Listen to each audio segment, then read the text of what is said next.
Assalamualaikum warahmatullahi wabarakatuh. Dan di antara ibadah yang sederhana yang menjadi bagi orang mukmin menjadi senjata yang bisa melindunginya dirinya di dunia dan di akhirat adalah doa. Malah kata Umar Khattab radhiyallahu an, yang tidak mendapatkan taufiknya Allah yang tidak pernah berdoa.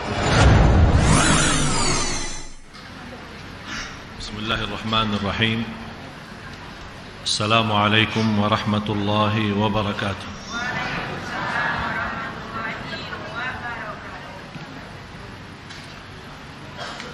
إن الحمد لله نحمده ونستعينه ونستغفره ونعوذ بالله من شرور أنفسنا ومن سيئات أعمالنا من يهده الله فلا مضل له ومن يضلل فلا هادي له وأشهد أن لا إله إلا الله وحده لا شريك له وأشهد أن سيدنا ونبينا محمدا عبد الله ورسوله اللهم صل وسلم وبارك على سيدنا محمد وعلى آله وصحبه ومن تبعهم بإحسان إلى يوم الدين سبحانك لا علم لنا إلا ما علمتنا إنك أنت العليم الحكيم. Maha suci Allah, saya tidak mempunyai ilmu apa-apa, hanya saja apa yang diberikan oleh Allah subhanahu wa ta'ala. Segala sesuatu yang kita miliki sesungguhnya milik Allah. Oleh karena itu jangan anda sedih atas kehilangan dan kekurangan sesuatu, karena semuanya dari Allah dan kembali kepada Allah subhanahu wa ta'ala. Para jamaah sekalian, jamaah Masjid Agung Sunda Kelapa, bapak-bapak, ibu-ibu, yang semoga senantiasa diberkahi dan dibuka pintu taufiknya Allah di mana saja berada. Amin.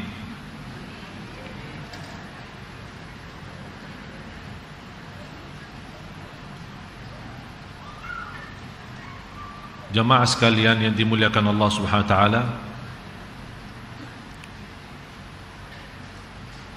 sejak kita diciptakan oleh Allah sampai wafat kita, bagi Allah sudah nyata dan sudah jelas. Berapapun miliaran yang diciptakan oleh Allah, bukan hanya manusia, banyak yang ada di alam dan di dunia ini yang boleh kita tahu, yang ada juga yang tidak kita tahu. Dan Allah subhanahu wa ta'ala yang maha menguasai segala-galanya, Allah yang maha kaya, Allah yang maha raja. Terbayang bagaimana kekuasaannya Allah saat kita naik pesawat. Bisa dalam penerbangan pesawat itu berjam-jam di atas air laut. Yang saat itu saya berfikir, pas saya lihat dari window pesawat, melihat ke bawah, yang saya lihat saja atau boleh yang nampak dan terlihat adalah air laut. Apalagi yang suka berangkat ke negara yang jauh, ke Inggris atau ke Amerika atau ke mana, bisa melebihi 6 jam hanya di atas laut. Di saat kita naik pesawat dan di atas air laut saja, saya membayangkan mana miliaran manusia yang mengisi bumi ini, mana miliaran bangunan, mana miliaran nyawa, yang tua maupun muda maupun kecil, mana para pemimpin, mana para raja, mana para presiden, mana semua yang terisi di bumi ini. Ternyata yang namanya laut itu dalam kekuasaan Allah di bawah kerajaan Allah yang tidak terisi di dalamnya manusia, malah ternyata kerajaan laut itu lebih besar daripada darat. Jadi cuba bayangkan betapa manusia kecilnya di milik Allah Subhanahu wa taala. Cuba bayangkan bagaimana kecilnya manusia dalam kerajaan Allah yang Maha Raja dan Maha Agung. Belum kita lagi melihat apa isi semesta alam. Belum kita lihat lagi apa isi langit-langit. Dari langit pertama sampai langit yang kedua, perjalanannya 500 tahun. Lebarnya satu langit sendiri 500 tahun. Sampai Rasulullah sallallahu alaihi wasallam menceritakan sebagian apa yang dilihat oleh sallallahu alaihi wasallam waktu Isra Mi'raj. Di antara cerita Rasulullah sallallahu alaihi wasallam waktu dia naik dan tembus dengan malaikat Jibril, dan setiap berhenti di langit ternyata ada pintu-pintunya dan ada yang jaga. Habis minta izin oleh malaikat Jibril untuk pintu, dan ditanya sama yang jaga, siapa? Malaikat Jibril menjawab, saya Jibril. Dan siapa? Dan Muhammad sallallahu alaihi wasallam. Kata malaikat yang menjaga, kami diperintahkan tidak boleh buka pintu langit kecuali untuk malaikat Jibril dan Nabi Muhammad sallallahu alaihi wasallam. Dibuka langit yang pertama dan dilihat oleh Rasulullah SAW hal-hal yang dahsyat. Apa yang dilihat oleh Rasulullah SAW bukan hanya berjumpa dan bertemu dalam para nabi dan rasul, terutama nabi kita, nabi ayah kita, semua keturunannya Nabi Adam alaihi salam. Sampai kata Rasulullah SAW, saya melihat Nabi Adam AS setingginya melebihi 70 meter. Setingginya Nabi Adam 70 meter ya. Jadi berapa jamaah Sunda Kelapa kira-kira? Setingginya 70 meter. Dan kalau dia lihat ke sebelah kanannya, senyum dan bangga, senang. Dan kalau dia lihat ke sebelah kirinya, nangis. Heran Nabi Muhammad SAW bertanya kepada malaikat Jibril, kenapa ayahku kalau dia lihat ke kanan senang dan senyum, kalau dia lihat ke kiri dia nangis? Kata malaikat Jibril, yang dilihat sebelah kanannya adalah keturunan Nabi Adam ahli surga, dan begitu dia melihat keturunannya yang masuk surga mesti senang dan bangga. Tapi begitu dia lihat keturunannya yang sebelah kiri, ternyata yang dihukumkan masuk neraka, Nabi Adam AS sedih dan nangis. Mudah-mudahan kita termasuk orang yang dilihat oleh Nabi Adam yang di sebelah kanan, bukan yang di sebelah kiri. Dan kata Rasulullah SAW, di situ di langit saya melihat dengan dahsyatnya dan kekuasaan makhluk Allah, miliaran malaikat. Rasul hanya menceritakan malaikat yang mengisi langit. Uttatis sama wa hukka laha an ta'id, kata Rasulullah SAW. Artinya apa? Hampir langit itu mau jatuh, karena langit itu terdiri tanpa tiang yang kita lihat. Apa yang disandarkan dan menahan langit tidak jatuh, malah terisi, kata Rasulullah SAW, saking banyak malaikatnya. Kata Rasulullah SAW, saya khawatir langit itu akan jatuh. Tidak ada tempat sujud, tidak ada tempat sujud untuk menaruh kepala untuk sujud, pasti ada malaikat di situ. Jadi kita sujud di sini, mau lewat saja ada malaikat lagi, mau lewat ada malaikat lagi, mau lewat ada malaikat lagi. Di antaranya yang sibuk bertasbih, di antaranya yang sibuk bertahlil, yang sibuk tahmid, yang sibuk takbir, yang sibuk istighfar, yang sibuk salawat kepada Nabi Muhammad sallallahu alaihi wasallam, dan yang sibuk memuji Allah Subhanahu wa taala.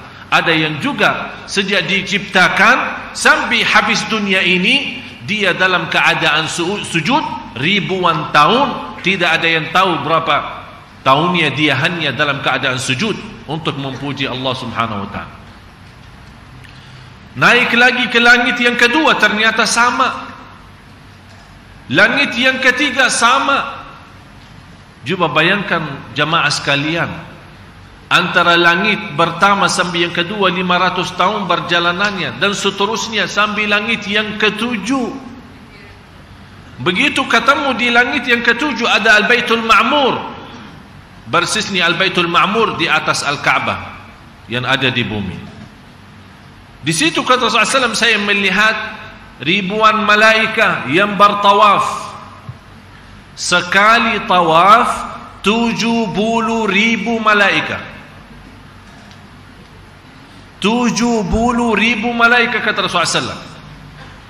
Malaikat yang lain menunggu gilirannya kapan dia sempat tawaf di Al-Baitul Ma'mur. Dan Nabi Ibrahim AS bersandar di Baitul Ma'mur itu. 70.000 malaikah. 70.000 malaikah kata Rasulullah SAW. Dan posisi ulama menjelaskan posisi Al-Baitul Ma'mur persis di atas Ka'bah yang ada di bumi. Oleh karena itu tidak ada bandara di Makkah. Ini salah satu alasan. Bukan karena kondisi Makkah gunung, tapi alasannya tidak ada pesawat bisa tembus di atas Al-Ka'bah. Karena ada sebuah ikatan antara Ka'bah sama Al-Baitul Ma'mur yang ada di atas. Begitu Rasulullah melihat ribuan malaikat, malaikat Jibril memberikan yang lebih dahsyat, biar Nabi Muhammad SAW tahu dan umatnya tahu berita itu. Ya Rasulullah, engkau melihat yang 70.000 malaikat ini yang tawaf. Sekali tawaf dia berhenti, kemudian memberikan kesempatan kepada malaikat yang lain untuk bertawaf. 70.000 malaikat yang baru yang sudah tawaf pertama tidak sempat tawaf lagi, menunggu gilirannya sampai hari kiamat. 70.000 yang sudah tawaf pertama menunggu gilirannya, antri berapa lama? Kita capek kalau antri menunggu urusan-urusan, apalagi kalau masuk bank ya. Mau store uang aja sudah capek. Malah kita minta tolong teman, tolong dia berdiri, kita mah gantian giliran. Cuba bayangkan malaikat berdiri menunggu gilirannya supaya bisa tawaf sampai hari kiamat, tidak sempat tawaf lagi yang sudah tawaf. Berarti kira-kira Bapak Ibu, kalau kita menghitungkan berhari saja 70.000, dari sejak belum ada manusia, dari sejak pertama yang Allah menciptakan makhluk-makhluknya, langit, bumi, Baitul Ma'mur dan yang lain-lain termasuk malaikat. Coba bayangkan berapa ribuan, malah bukan ribuan lagi, jutaan, malah bisa miliaran malaikat. Itulah yang difirmankan Allah Subhanahu wa taala di surat Fatir ayat 15. Ba'da a'udzu billahi minasyaitonir rajim. Ya ayyuhan nasu antumul fuqara'u ila Allah wallahu huwal ghaniyyul hamid. Hai manusia, ini panggilan bukan untuk hanya orang Islam saja, malah untuk seluruh manusia. Allah memberikan perhatian, pengumuman, supaya kita mengetahui siapa Tuhan kita, siapa yang maha menciptakan kita, yang memberikan segala-galanya. Ya ayyuhan nas, coba bayangkan sejumlah makhluk Allah, di antaranya malaikat yang tidak pernah bosan beribadah, di antaranya malaikat yang tidak pernah berhenti berzikir, di antaranya malaikat yang tidak pernah capek berdiri sepanjang hayatnya, dan di antara malaikat yang sepanjang hidupnya dia bersujud dan mengisi pujian, mengagungkan Allah Subhanahu wa taala. Ya ayyuhan nas antumul fuqara'u ila Allah. Hai manusia, kalian miskin. Selama masih kita mengangkat tangan kita kepada Allah Subhanahu wa taala, selama kita masih membutuhkan pertolongan Allah, selama masih kita memohon kepada Allah secara lahir batin agar kita mendapatkan segala ampunan, berarti kita fakir. Yang merasa diri tidak butuh kepada Allah, dia sudah menjadi orang yang sombong. Dan di antara ibadah yang sederhana yang menjadi bagi orang mukmin menjadi senjata yang bisa melindunginya dirinya di dunia dan di akhirat adalah doa. Malah kata Umar Khattab radhiyallahu an, yang tidak mendapatkan taufiknya Allah yang tidak pernah berdoa.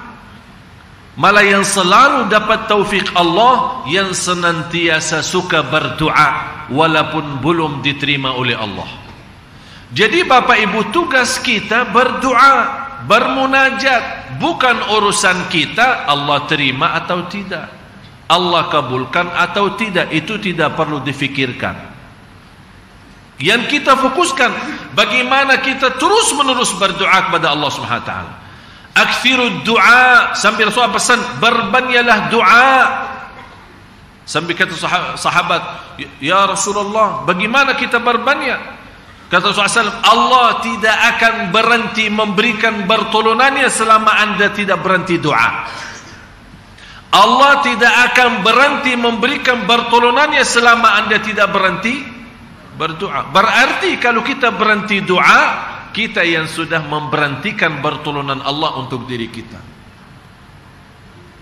Jadi al-muwaffaq, yang senantiasa mendapatkan taufiknya Allah, yang selalu berdoa. Apalagi doa yang terindah munajatnya di waktu malam hari. Orang semua lagi tidur, kita bangun, habis tahajud kita tumbahkan semua masalah di atas sajadah kita. Dan inti dan hikmah, tolong Bapak Ibu hafal hikmah ini. Inti dan hikmah daripada ujian dan bala, Allah mengeluarkan doa dari kita. Kadang-kadang kita lupa doa, atau kita kadang berdoa secara rutin, atau ikut ramai-ramai doa, tapi tidak ada bisikan dan bermunajat yang ikhlas yang disukai oleh Allah Subhanahu wa taala. Ikhlasnya belum sampai. Oleh kerana itu Allah kirimkan cubaan dan ujian. Disitulah saat kita bilang, ya Allah, betul-betul lagi susah, betul-betul lagi sakit, betul-betul lagi butuh. Jadi keluarnya ya Allah betul-betul tersentuh. Orang mendengar saja bisa tersentuh, apalagi yang sendiri berdoa. Ada seorang, itu cerita terjadi sama saya sendiri di Makkah.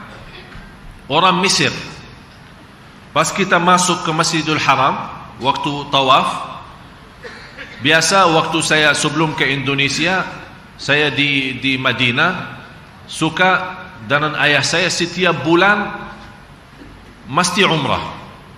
Jadi ayah saya kan istrinya dua. Ini tidak senang kalau dibawa cerita dulu. Jadi giliran ayah saya bulan pertama sama ibu saya, bulan kedua sama ibu tiri saya. Padahal ibu tiri kan yang pertama sebenarnya. Jadi ibu tiri yang pertama, dah tahu disebut ibu tiri ya di sini. Jadi yang pertama karena ibu saya kan yang muda, habis pertama dapat anak satu, jadi setiap bulan menjadi kewajiban dia bawa istrinya umrah, habis umrah silaturahim keluarga yang ada di Makkah, silaturahim keluarga yang ada di Madinah, terus pulang. Dan saya perhatiin ayah saya, kalau dia berangkat misal jam sore, 2 hari atau 3 hari pulang jam sore. Begitu dia bawa ibu saya, dia balik berangkat dengan jam yang sama, pulang dengan jam yang sama. Saya bertanya sama ayah, sambil tertarik perhatian saya bilang, kenapa ayah saya menjaga seperti itu? Dia bilang, ini salah satu ikhtiar saya untuk berlaku adil. Coba bayangkan, sampai jamnya dihitungkan. Ya, oleh karena itu, yang tidak mampu berlaku adil jangan macam-macam. Kemudian pas giliran ibu saya ikut berangkat ke masing-masing dengan anaknya. Apalagi ibu saya kan anaknya dari yang pertama cuma anak satu, kita anak banyak. Jadi kita kan giliran masih kecil jadi sama ayah. Waktu kita masuk ke Makkah, di hadapan Al-Ka'bah kan ada tangga ya, kan turun. Sebelum masuk ke kawasan tawaf kan ada tangga kita turun. Persis di tangga itu saya mendengar ada 2 anak sama ayahnya dari Mesir. 3 mereka ini yang menarik perhatian saya, lagi ribut berbicara dengan suara keras, jadi menarik perhatian orang. Mereka ini anak berkata dengan ayahnya, bagaimana kami lepaskanmu untuk jalan sendiri? Kamu buta, tidak bisa lihat. Kamu buta. Kalau kita lepasin nanti jatuh. Dia tetap menahankan dan menekankan anaknya, lepaskan aku. Saya mau berjalan sendiri sampai Al-Ka'bah. Dia masih posisinya di atas tangga itu. Anaknya lepasin. Sambil saya lihat dengan mata sendiri beliau nangis. Dan berdoa dengan bahasa Mesirnya. Bukan bahasa Mesirnya artinya bahasa kampungnya ya, bahasa daerahnya, bukan bahasa Arab murni, bukan bahasa Quran. Dia berkata begini, ya Allah, dia dari lahir, ceritanya dari lahir buta. Dia bilang, ya Allah, saya datang dari jauh. Saya langsung terjemahin ya, tidak usah pakai bahasa Arabnya. Ya Allah, saya datang dari jauh. Pertama kali menginjak bumi tanah suci ini, saya punya keinginan satu. Ya Allah, aku mohon, kalau memang Allah berduli sebagai hamba Allah, saya mohon sekali saja kasih saya sehat supaya bisa melihat Ka'bah. Habis itu silahkan ambil lagi, biar buta lagi. Umur dia 70 tahun. Apa yang terjadi jemaah? Itu peristiwa terjadi persis di depan mata dan anaknya ada di bawah tangga. Beliau belum menurunkan tangannya, sungguh subhanallah sambil nangis, berteriak Allahu Akbar, labbaik Allahumma labbaik, labbaik la syarika laka labbaik, innal hamda wan ni'mata laka wal mulk la syarika lak. Dan dia berkata, indahnya Al-Ka'bah, bisa melihat indahnya Al-Ka'bah. Dia berkata seperti itu. Ternyata indah Al-Ka'bah. Dan anaknya kaget semua, nangis. Ayah, saya bisa lihat, emang bisa lihat Ka'bah. Dan dia berjalan sendiri sampai Al-Ka'bah, mencium Al-Hajarul Aswad. Dan di saat itu memang ramainya luar biasa. Saya ikutin di belakang dia, subhanallah, ya luar biasa dahsyat. Beliau jalan, para manusia itu tergeser sendiri, sepertinya mereka buka jalan. Seperti ada orang raja datang, atau biasanya kalau raja datang dikawal kan, ada polisi dibuka. Ini tidak pakai polisi, tapi manusia minggir sampai masuk Hajarul Aswad dan cium, dan kemudian tawaf. Orang yang masih hidup bapak ibu. Dan alhamdulillah ini ceritanya kurang lebih 5 tahun, sampai sekarang orangnya masih bisa melihat. Coba bayangkan bagaimana baiknya Allah subhanahu wa ta'ala. 70 tahun buta, tidak pernah berobat, dan tidak pernah punya harapan untuk sembuh. Begitu Allah kasih rizki, sesudah 70 tahun, orang miskin, fakir, datang kesempatan masuk Ka'bah dan masuk Makkah. Dia hanya punya satu keinginan. Bukan kita sekarang melihat orang-orang sibuknya tawaf sambil foto-foto gedung-gedung yang tertinggi sekeliling Makkah. Saya sendiri melihat orang lagi tawaf, malah pemimpinnya, mutawafnya lagi berdoa, orang di belakang tawaf, dia ikut Allahumma, Allahumma, foto. Subhanallah. Ternyata fantas negara Indonesia yang terbesar jamaah haji, yang terbesar jamaah umrah, kalau begini umrahnya, ya fantas tidak akan berhenti korupsi, tidak akan berhenti kacau negeri ini. Padahal kita kesempatan berangkat dari sini membawa segala dosa dan kotoran, balik dari sana seperti anak yang baru lahir, bersih dan suci. Ya ayyuhan nas antumul fuqara. Yang saya lihat jamaah yang hadir, Bapak Ibu, kalau tidak salah 90% yang ada di masjid ini aslinya orang Islam. Faham gak? Bukan 100%. Berarti salah faham maksud saya. Maksud saya di antaranya ada yang muallaf. Betul kan? Artinya muallaf ada yang baru 2 tahun, ada yang barangkali 10 tahun, ada yang 20 tahun, tapi yang lahir Islam dan sampai sekarang masih Islam, mudah-mudahan sampai akhir hayat Islam iman 90%. Betul enggak? Coba kira-kira angkat dari lahirnya Islam sampai sekarang, angkat tangan. Ya, kurang lebih 90%, 99,9.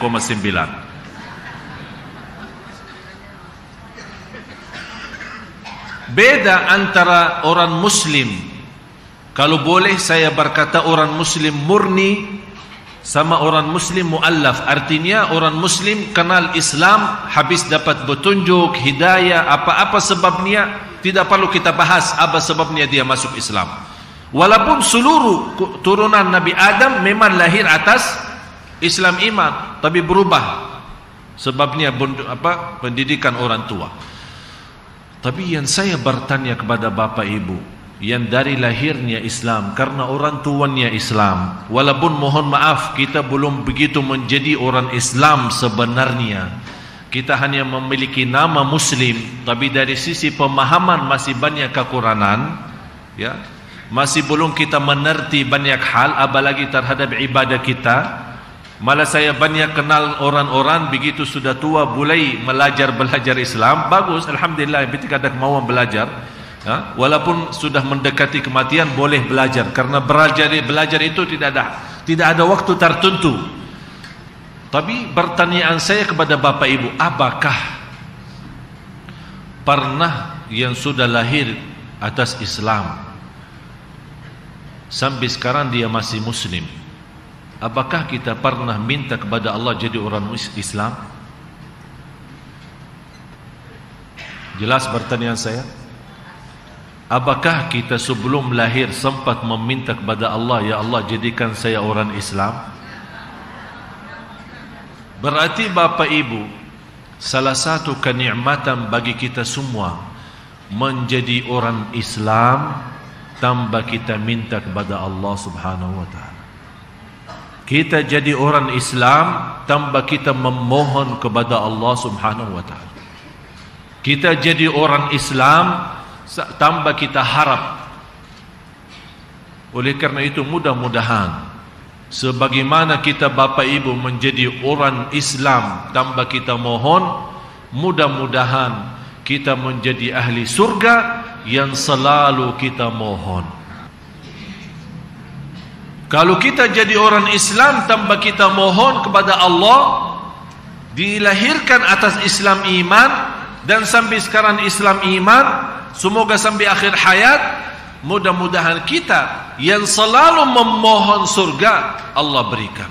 Kalau Allah berikan Islam tanpa minta, mudah-mudahan dapat surga yang selalu kita minta.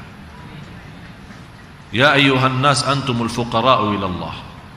Cuba bayangkan sebagaimana pasaran kekuasaan Allah Subhanahu wa taala, dan Allah yang maha kaya, yang tidak memerlukan apa-apa dari manusia, termasuk di antaranya Allah tidak memerlukan ibadah kita. Coba bayangkan Bapak Ibu, kalau Allah marah, Allah murka terhadap setiap manusia berlaku dosa, berarti tidak ada manusia yang mampu hidup di bumi. Tapi karena Allah Maha Sabar, begitu manusia berlaku dosa, Allah masih memberikan kesempatan supaya segera bertaubat. Malah keindahan kasih sayangnya Allah, saat manusia anak Adam berlaku dosa, Allah perintahkan malaikat yang menulis dosa dan maksiat, jangan tulis dulu, sabar. Barangkali dia sadar segera beristighfar, taubatan, tidak jadi tertulis dosa itu. Tapi tetap dia melalaikan dan tetap dia malah merasa bangga karena berlaku dosa dan maksiat. Malah dia bangga dan senang karena memiliki banyak pacar cewek. Malah dia senang dan bangga dan bisa menawarkan teman-temannya dalam pilihan bermacam-macam maksiat dan dosa. Itulah baru Allah perintahkan malaikat, ini sudah kelewatan, tuliskanlah dosanya dan maksiat. Oleh karena itu Bapak Ibu, seandainya kalau di antara kita yang punya dosa dan maksiat, terang-terangan maupun sembunyi, jangan sekali-kali Anda merasa bangga karena dosa itu. Hati-hati. Selama Anda masih ada rasa takut, selama Anda masih ada rasa malu, ditahu sama orang, terbuka ceritanya, selama Anda masih ada rasa takut dan harap bisa segera taubatan nasuha, masih dalam ampunan Allah. Tapi yang tidak mendapatkan ampunan Allah, orang yang selalu dia mau berlaku dosa maksiat, malah dia bangga dan senang telah berlaku dosa maksiat. Malah dia bukan hanya segitu saja, dia mampu dan berani menceritakan ke orang lain apa yang telah dia lakukan malam hari. Na'udzubillah. Kata Rasulullah SAW, selama orang yang punya dosa sembunyi, dosa malam, artinya dia sembunyikan, tidak dilihat sama orang lain, selama dia tidak membongkar cerita itu dan tidak menceritakan ke orang lain, akan diselamatkan oleh Allah dari keburukan dosa maksiat itu. Tapi selama dia menceritakan ke orang lain, Allah tidak akan ampuni dosa itu. Oleh karena itu hati-hati Bapak Ibu. Selalu Anda rasa, bukan saat dosa dan maksiat, latihkan diri, biasakan diri, terutama saat kita rasa nyesal, saat kita rasa ketinggalan salat malam, ketinggalan witir, ketinggalan baca Quran, ketinggalan segala amal salih yang kita sudah biasa, seperti Isnin Kamis dan amal-amal salih yang lain. Biasakan diri Anda punya rasa nyesal dan sedih karena ketinggalan taat itu. Jadi bukan Anda rasa sedih karena berlaku dosa maksiat, tapi Anda ada rasa sedih karena hari ini lewat belum buka Quran. Anda rasa sedih karena hari ini lewat tapi tidak sempat bersedekah. Anda sedih karena hari ini lewat tidak salat duha. Hari ini juga lewat tidak menjaga sunnah qabliyah ba'diyah. Biasakan diri jamaah sekalian untuk memiliki rasa sedih karena ketinggalan amal saleh, bukan kesedihan karena dosa dan maksiat saja. Ya ayuhan nasu antumul fuqara'u ila Allah wallahu huwal ghaniyul hamid. Ayat yang selanjutnya membuktikan bagaimana Allah Maha Kaya dan Allah tidak memerlukan kita sebagai hamba-hambanya dan sebagai makhluknya. In yasha' yudhibukum wa ya'ti bi khalqin jadid. Kira-kira terbayang seberapa jumlah makhluk Allah yang di langit dan di bumi, yang bergerak maupun yang diam, yang nampak maupun tidak, yang tidak bisa kita hitungkan. Bagi Allah yang Maha Kaya, yang Maha terpuji, bagi Allah Subhanahu wa ta'ala sangat mudah untuk menghabiskan semua manusia dan semua makhluknya, membinasakan dan menggantikan dengan makhluk yang baru. Jika Dia Allah menghendaki, niscaya Dia memusnahkan kamu dan mendatangkan makhluk yang baru untuk menggantikan kamu. Memusnahkan? Begitu saja? Habis? Ini semua miliaran makhluk, manusia, jin, malaikat, binatang, tanam-tanaman, bermacam-macam ada yang kita tahu, yang kita tidak tahu. Ternyata bagi Allah yang maha kaya sangat kecil. Allah bisa menghabiskan mereka ini semua dan menggantikan dengan makhluk yang baru. Makhluk yang baru yang bagaimana? Yang seluruhnya berzikir, menimba Allah, mengagungkan Allah, memuji Allah, mencintai Allah, tidak berubah sama sekali sampai akhir hayat. Apakah Allah tidak mampu itu? Malah justru Allah, bagi Allah Subhanahu wa taala, ma khalqukum wala ba'thukum illa ka nafsin wahidah. Bagi Allah menciptakan seluruh makhluk dan membangkitkan di hari kiamat seluruh makhluk seperti Allah menciptakan satu makhluk dan membangkitkan satu makhluk. Coba bayangkan, bagi Allah menciptakan seluruh makhluk, membangkitkan di hari kiamat seluruh makhluk seperti menciptakan satu dan membangkitkan satu. Bagi Allah sama. Subhanallah. Allah maha kuat, Allah maha raja, Allah maha segala-galanya. Oleh karena itu, orang yang ingin berlaku dosa dan maksiat, jangan melihat kecilnya dosa, tapi lihat yang sedang melihat kita itu siapa. Bisa kita malu kalau dilihat sama orang tua kita, bisa malu dilihat sama suami kita, istri kita, anak kita, keluarga kita, sahabat kita. Kita malu. Malah begitu ada seorang melihat kita di tempat dosa maksiat, kita malu. Salah nyangka, bukan salah fikir kita berlaku dosa maksiat, kita hanya lewat, tapi ternyata kita lewat di satu tempat, lokasi itu dikenal tempat subuhat, tempat dosa maksiat. Kita tidak ada niat sama sekali, cuman kita hanya lewat saja, dilihat sama seorang lain, langsung kita datangi, jangan salah faham, saya cuma lewat saja. Kita takut ada manusia salah faham terhadap kita. Apalagi bagi Allah yang nyata, yang jelas, melihat apa yang tersembunyi dalam hati kita. Allah maha melihat. Apa yang kita jawab? Masa ada rasa malu Allah melihat kita sedang berlaku dosa? Artinya Allah menurunkan segala nikmat, malah kita melawan Allah dengan dosa dan maksiat. Sampai Allah berfirman di hadis qudsi, Muazzam, Allah berfirman di hadis yang qudsi, Ya ibn Adam, engkau tidak ada rasa malu? Senantiasa aku menurunkan segala nikmat kepadamu, tapi engkau senantiasa melawanku dengan dosa dan maksiat.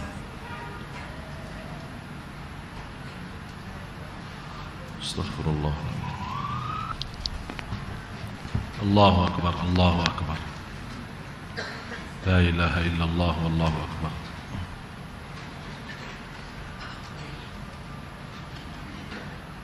Masih ingat apa yang saya sampaikan tadi? Jadi inti dan hikmah daripada cobaan dan ujian adalah untuk kita berdoa. Allah mau dengar bisikan doa. Allah paling senang, suka.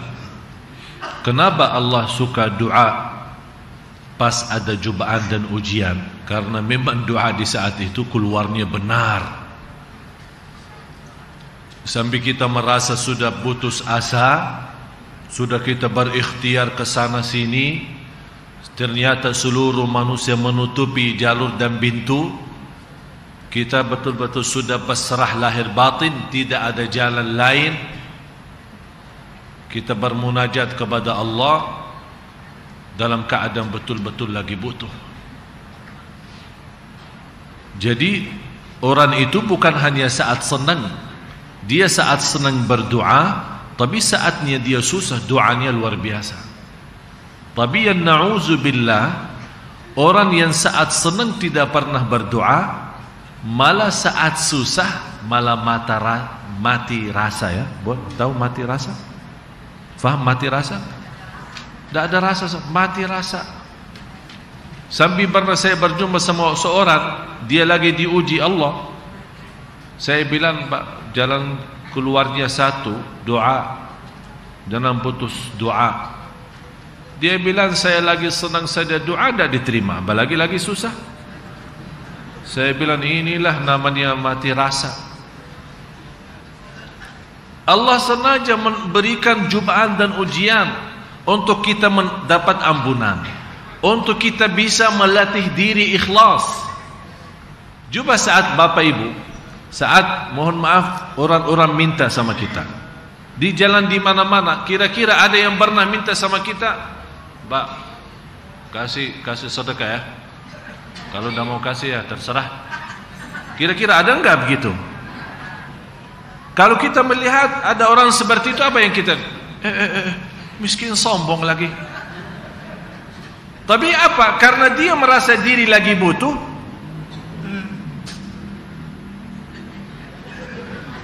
Padahal tak nangis, pura-pura nangis. Biar kita apa? Tersentuh bermacam-macam ucapan, bermacam-macam sampai kita berapapun tidak apa-apa. Yang penting dia bisa dapat. Dengan keyakinan dan harapan dengan cara ini bisa menyentuh perasaan kita. Malah yang luar biasa itu terjadi sama saya. Pernah waktu saya naik taksi pas lampu merah. Kemudian saya perhatiin ada anak-anak lagi jalan dari mobil ke mobil, mobil ke mobil. Terus di sebelah mobil saya ada satu, di sebelah taksi ada satu mobil, anak itu berdiri di situ. Terus dia megang ada satu apalah bahasa Indonesia tidak faham saya. Hah? Kecerikan ya. Terus tok-tok sambil nyanyi ya lagu-lagu Indonesia. Begitu dia pindah ke taksi, dia mulai dengan lagu Indonesia. Begitu dilihat, fokusnya melihat, oh ini orang Arab. Tala'al badru. Langsung rubah. Dia sampai saya bilang, orang miskin pintar. Sampai dia bisa betul-betul ini dilihat ini orang cara Arab ya. Malah ada yang luar biasa. Pas saya keluar dari Masjid Sunda Kelapa, dekat-dekat sini di Cikini ketemu satu orang miskin. Begitu lihat saya, folos. Saya bilang orang-orang bisa bahasa Arab lagi nih. Kenapa seperti ini? Inilah cara sistem agar menyentuh perasaan dan menarik perhatian. Allah Subhanahu wa taala saat menguji kita, ini termasuk salah satu cara Allah supaya kita bisa mengeluarkan doa dengan indah, dengan ikhlas. Coba bayangkan Bapak Ibu, kalau buah zaitun, tahu buah zaitun? Direpes di alat, karena ada alatnya khusus. Untuk apa? Direpeskan dan apa? Untuk apa? Keluarkan apa? Seindah dan semanis minyak zaitun. Begitu juga buah di jus dimasukin dalam alat apa? Untuk apa? Dikeluarkan semanisnya jus bermacam-macam, ya. Begitu juga manusia. Begitu Allah menguji manusia untuk kompres manusia untuk mengeluarkan apapun yang termanis dalam hatinya. Apa yang termanis dalam, sebagaimana minyak zaitun keluar dari dalam buah zaitun, jus yang manis keluar dari dalam buah yang manis, begitu juga saat kita diuji sampai kita betul-betul sempit, sampai putus asa, sampai sudah merasa tidak punya harapan apa-apa, apa yang keluar dari hati kita? Ikhlas, cinta, penuh harapan. Tidak ada selain Allah yang maha menolong. Inilah manisnya yang Allah cari. Manis yang tersembunyi, yang selama ini saat kita serang tidak pernah keluar. Memang ada manusia tidak pernah keluar keindahan dan manisnya yang tersembunyi dalam hatinya, kecuali kalau diinjak. Mohon maaf bahasa kita ya, kalau diinjak baru keluar manisnya. Oleh karena itu Bapak Ibu, latihkan diri saat anda senang bisa mengeluarkan segala manisan yang ada, karena Allah maha kaya dan Allah maha terpuji. Allah paling senang dipuji. Kalau kita diberikan segala pertolongan oleh seorang manusia seperti kita, tapi selalu saat kita minta tolong dia, selalu dia bantu. Apapun yang kita butuh dia kasih. Apapun yang kita minta dia berikan.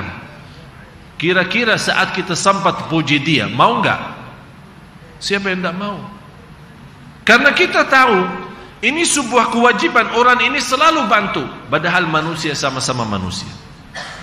Dan saya selalu sampaikan, manusia dan manusia lain memiliki 4 sifat: miskin, fakir, dhaif, dan lemah. Miskin, ya selama dia masih meminta kepada Allah Subhanahu wa taala. Fakir, selama dia tidak bisa berbuat apa-apa selain dengan pertolongan Allah.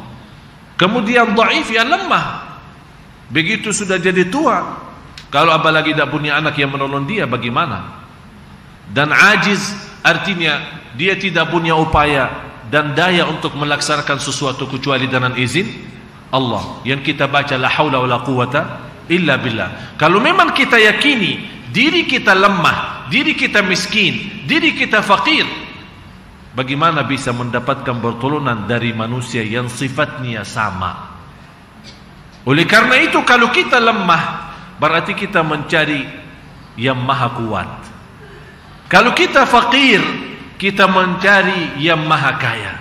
Kalau kita miskin, kita mencari yang maha mulia. Kalau kita tidak punya upaya, kita mencari yang maha kuat. Itu semua hanya Allah Subhanahu wa ta'ala. In yasha' yudhibkum wa ya'ti bi khalqin jadid. Bagi Allah menghabiskan seluruh makhluknya dan menciptakan makhluk yang baru, sangat sederhana dan sebentar. Kata Rasulullah sallallahu alaihi wasallam,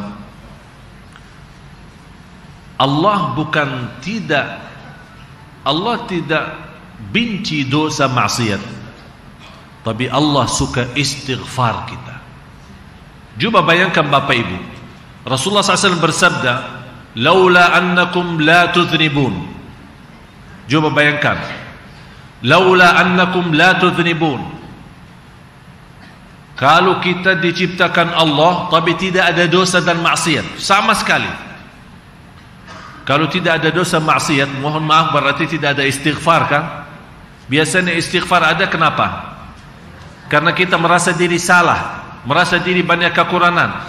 Kata Rasulullah SAW, kalau seluruh makhluk Allah, terutama manusia, tidak ada dosa maksiat, akan Allah membinasakan mereka, menciptakan manusia yang baru, yang bisa dosa dan maksiat, kemudian istighfar, karena Allah suka istighfar.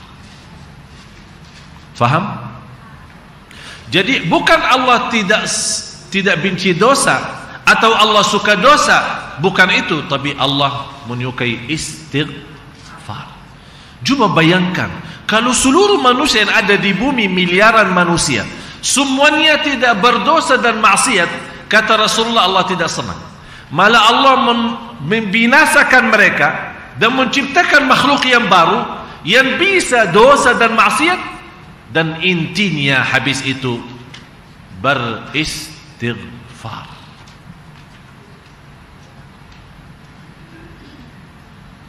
Terus ni ayat. Oleh karena itu jamaah sekalian, harus kita selalu melihat kebesaran Allah Subhanahu wa taala, bukan melihat dosa itu besar atau kecil. Kita malu kalau terhitung kita bangun subuh tapi belum termasuk orang yang sudah salat malam. Kita malu terhitung kita orang-orang yang sudah bangun subuh dalam keadaan sehat walafiat, tapi ternyata tidak menutupi malamnya dengan salat witir. Kita malu kalau kita melihat seorang yang bangun salat subuh, malah ternyata lewat waktu salat subuhnya dia pesankan alarm untuk bangun jam kerja, tapi dia tidak mempesankan alarmnya untuk bangun salat subuh. Berarti dia lebih memperdulikan kerjaannya daripada memperdulikan salat subuhnya. Malah guru saya di Madinah memfatwakan, orang yang sengaja mempesankan alarm untuk jam kerja, artinya jam 7, berarti sudah dia ada niat tidak bangun salat subuh. Dia sudah berlaku satu hal yang mengkafirkan dan keluar dia dari Islam. Bayangkan, guru saya menfatwakan, ada fatwa dari guru saya dari Madinah, orang yang sengaja pesan alarm di jam kerja, bukan jam salat, berarti sudah ada niat menatap dari sebelum tidur tidak salat subuh, kemudian dia bangun salat waktu jam 7 atau jam 8 untuk hanya kerja, berarti dia tidak memperdulikan salat, dia berdulikan kerjaannya. Kata guru saya, dia sudah kafir, keluar dari Islam. Berarti berapa banyak kali kita membaharui Islam kita. Beda sama seorang yang sudah berusaha berikhtiar pesankan alarmnya, tapi ketiduran. Tapi ketiduran ini kan macam-macam. Ada orang dia dengar alarmnya tapi dimatiin. Dimatiin, malas-malas terus tidur. Habis itu bangun, ya Allah maaf ketiduran. Memang Allah Maha tahu apa isi hati kita. Ada seorang bukan hanya lewat salat subuhnya, ada seorang kalau lewat takbirah bersama imam, dia bisa nangis 3 hari. Nangis 3 hari. Bagaimana takbirah ihram ini bisa lewat? Mohon maaf kalau kita mungkin salat lewat saja, biasa aja, malah ketawa. Ada seorang ibu waktu meninggal dunia umurnya 80 sekian, tetangga saya di Madinah. Subhanallah, ibu itu tidak pernah tidur malam kecuali baca surat Tabarak. Suaminya cerita sama saya, alasannya dia apa? Dia berkata, salah satu yang melindungi dari siksa kubur baca surat Tabarak. Saya takut setiap malam tidur, bisa jadi malam itu terakhir bagi saya di dunia, masuk di alam kubur belum membawa perlindungan surat Tabarak.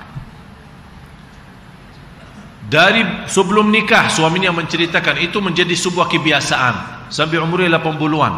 Apa yang terjadi?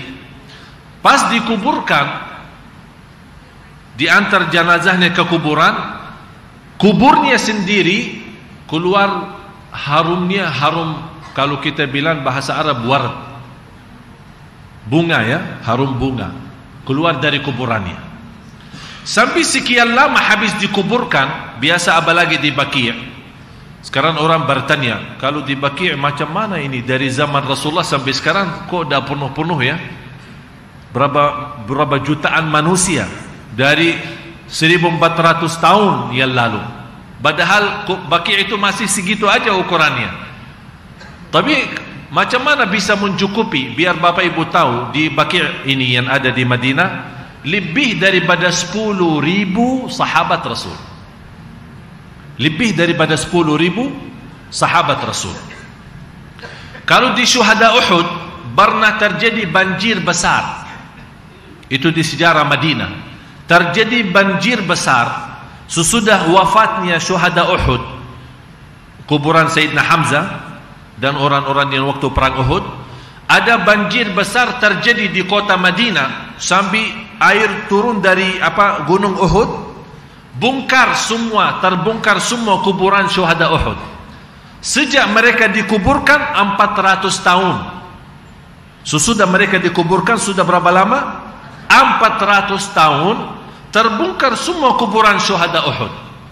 Sampai terlihat badan-badan sahabat. Yang ini ada ceritanya dalam sejarah Madinah. Ada satu buku namanya Sejarah Madinah. Apapun yang terjadi di zaman jahiliyah sebelum Rasul dan sesudah Rasul, sampai yang menulis buku itu, semua cerita-cerita yang terjadi di masa itu selama di kota Madinah. Di antaranya cerita banjir itu yang terbesar. Yang indah, kuburan syuhada Uhud yang sudah 400 tahun dikuburkan, begitu terbongkar dan dikuburkan lagi, badan mereka masih hangat, malah bekas darah-darah mereka karena meninggal syahid masih juga hangat, dan sepertinya badan mereka masih utuh. Padahal mereka sudah 400 tahun. Jadi cerita di Al-Baqi', yang pengurus-urus Al-Baqi' itu salah satu kenalan kita, dia menceritakan beberapa sekian lama yang sudah dikuburkan kita bongkar. Kita bongkar orang yang ada di kubur, kita bongkar, kita pindahin. Kalau dia yang terisi memang masih utuh badannya, dibiarkan. Tapi yang sudah menjadi tulang hancur, kita kumpulkan semua tulang-tulang itu menjadi di dalam satu kuburan. Terkumpul semua isinya hanya tulang-tulang. Di antaranya cerita si ibu itu. Begitu mereka mau bongkar kuburannya, belum gali, belum banyak, belum masuk ke dalam, mereka mencium baunya atau harumnya bunga. Sampai habis itu puluhan tahun yang telah dikuburkan. Begitu ditanya sama keluarganya, memang ternyata kebiasaan ibu itu membaca surat Tabarak setiap malam mau sebelum tidur. Berarti Bapak Ibu, dari tanda-tanda yang kita lihat, dari amalan dan ayat-ayat ini, bagaimana kita sangat membutuhkan segala sesuatu dari Allah. Apa itu sesuatu itu, lahir maupun batin, dunia maupun akhirat. Apalagi di zaman-zaman ini yang banyak fitnahnya, banyak godaannya, kita sangat membutuhkan bagaimana supaya kita mendapatkan pertolongan Allah di setiap waktu dan setiap saat. Apalagi di ujung hayat kita, apalagi di akhir hayat kita, apalagi di hari kiamat. Inilah amalan-amalan yang sederhana. Istiqamah baca surat Tabarak, istiqamah jaga witir, istiqamah jaga salat duha, istiqamah bersedekah, jangan berhenti berdoa, jangan berhenti berzikir, jangan berhenti membaca kitabullah setiap hari walaupun satu ayat. Dan ini insyaAllah yang menjadi tema khutbah saya besok. Khutbah saya Jumat besok ini, Jumat besok Khamis, lusa Jumat, saya membawakan khutbah yang bertema Al-Quran temanku. Al-Quran temanku. Bagaimana kita bisa menjadikan Al-Quran sebagai teman? Kapan saatnya kita bisa menjadikan Al-Quran? Saya tidak bilang 24 jam, tapi saya bisa mengharapkan bisa kita memegang Al-Quran paling tidak seperti kita megang BlackBerry. Itu paling tidak. Itu istilahnya Quran temanku. Yang saya herankan, kalau kita keluar rumah, saya berkali-kali terjadi sama saya dan teman-teman, begitu sudah berjalan jauh, maaf, balik. Kenapa? Ada yang tertinggal. Apa? HP. Tapi kira-kira kapan Bapak Ibu ada saatnya kita bisa berjalan jauh, sudah jauh dari rumah kita, balik. Terus apa? Ada yang tertinggal. Apa? Quranku. Yang tertinggal Quranku. Jadi pada kita betul-betul menjaga HP, malah kita menjaga Al-Quran. Al-Quran salah satu yang ada di dalam tas kita. Kemana kita pergi, bukan ada surat penting yang kita punya, bukan hanya KTP, bukan hanya ATM, bukan hanya pulsa, bukan hanya vouchernya, bukan hanya apapun yang kita butuhkan sehari-hari, tapi di antaranya yang kita selalu membawa adalah Al-Quran. Itulah cara jadikan Al-Quran sebagai temanku. Mudah-mudahan dengan amalan-amalan yang sederhana kita bisa mendapatkan perlindungan Allah Subhanahu wa taala. Saat kita hidup, saat kita sakratul maut, maupun saat kita di alam kubur, yang Allah Maha tahu apa yang kita akan hadapi. Tidak ada yang bisa menceritakan apa yang telah dihadapi oleh orang meninggal. Kita bisa menceritakan bermacam-macam ayat yang Allah sudah sendiri menceritakan. Kita bisa menceritakan apa yang disampaikan Rasulullah terhadap siksa ahli kubur atau kehidupan ahli kubur. Tapi Setahu saya, tidak ada yang bisa menceritakan secara terang dan jelas apa yang akan kita hadapi di alam kubur. Hanya orang yang sudah sendiri di alam kubur. Kalau boleh orang yang sudah di alam kubur keluar dan menceritakan apa yang terjadi, saya yakin kita tidak akan bisa tidur lagi. Saya yakin itu. Oleh karena itu, marilah kita sama-sama bersiapkan diri sebelum masuk di alam kubur itu. Apapun tempat tinggal kita dan dimanapun tempat tinggal kita, di rumah mewah, di rumah biasa, dengan keluarga maupun sendiri, di tempat yang teraman maupun di tempat yang tidak teraman, semuanya bagi kubur itu sama saja. Karena posisi kita satu, lokasi kita satu, tapi yang berbeda adalah isinya. Apa isi kuburan kita? Kalau kita rajin salat malam, rajin jaga salat 5 waktu, rajin senantiasa beristighfar, rajin senantiasa bersalawat kepada Nabi Muhammad SAW.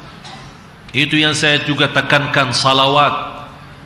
Kita bisa mendapatkan 3 hal dari salawat. Diselesaikan hajat kita, diampuni segala dosa kita, dan dijauhkan dari segala kesusahan dan kesulitan. Hanya lewat salawat kepada Nabi Muhammad SAW. Apa keberatannya Bapak Ibu? Kemana saja perginya, di mana saja anda berada, dalam keadaan wudu atau tidak, selalu membawa salawat kepada Nabi Muhammad SAW. Allahumma salli ala Muhammad, ya Rabbi salli alaihi wasallam. Dalam berbanyak salawat kita terjamin dapat syafaat Nabi beliau. Dalam banyak salawat kita mendapatkan posisi yang terbaik di hari kiamat, dekat dengan beliau sallallahu alaihi wasallam. Semoga bermanfaat yang sudah subscribe. Semoga diberikan kesehatan dan keberkahan. Wassalamualaikum warahmatullahi wabarakatuh.